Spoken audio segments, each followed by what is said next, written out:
Let's start off part two, working on the same concepts from part one, which we covered in round one.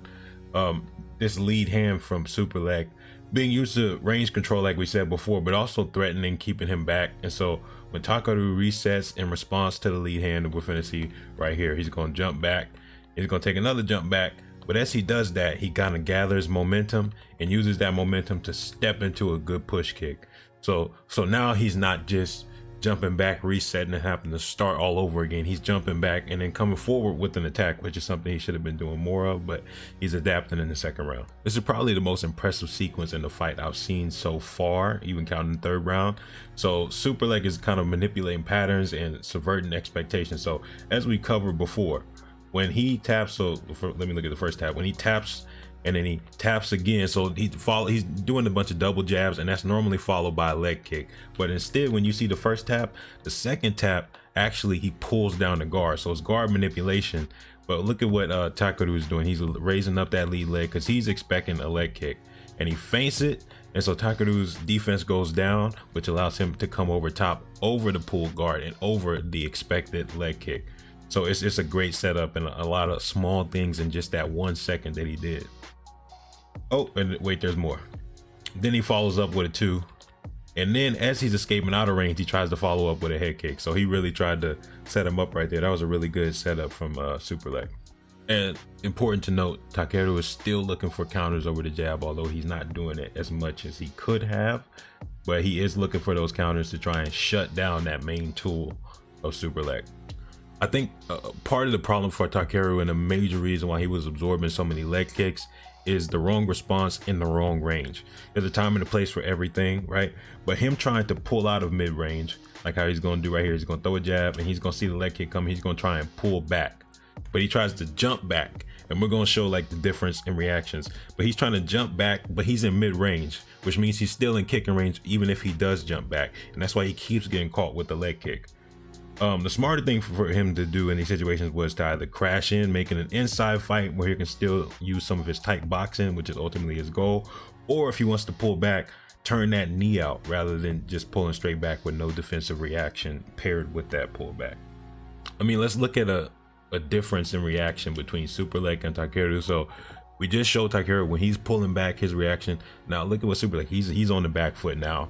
And he's backing up, and Takeru's gonna try and throw a leg kick. Look at what Superlek responds with. He responds by not just jumping back, but pulling that lead leg back. So that's at least one possible viable defensive strategy. Here's an example of Takeru having a much better reaction to the leg kick defensively. So he's still advancing, still coming forward, still enacting his game plan, but he raises and turns that knee out, checks the kick, and knocks Superlek off balance, and he keeps advancing. So that's an example of him being defensive in response to the leg kick, but still being successful in enacting his game plan. In part one, we also talked about the leg kick from Takeru being used sometimes to respond to the jab. And for one, it might punish the jab, but for two, when he kicks him, he stops the leg kick from Superlek, which normally follows after the jab anyways. This fight is very reminiscent of the same metaphor or analogy we've been using. A sniper versus kind of a tank, in the sense that the sniper, Superlek, wants to keep range, pick Takeru apart, while Takeru is the advancing, unstoppable force that's trying his best to just walk through everything. And so as the rounds have progressed, Takeru is becoming more and more aggressive with his territorial encroachment, doing more pressure, basically walking forward even stronger, not backing up as much. So Superlek is now being put in positions where it becomes a tight range fight. For example, when he throws his head kick trying to catch him coming in, the guard of Takeru is gonna kind of deflect it, and it's gonna knock Superlek off balance. He kind of falls into the ropes, and now he's stuck. And so this is where Takeru is gonna throw that left hook. First one gets blocked by the elbow. Second one, he adjusts, steps around a little bit, finds the liver. And at this point, the fight takes a little bit of a different tone in this third round, because Takeru starts to unload, and then Superlek is hurt for a long time. So yeah, this is the most impactful and dangerous moment in the fight so far from either man. And for most of the last minute in the third round, you have Superlek just trying to escape and protect his body.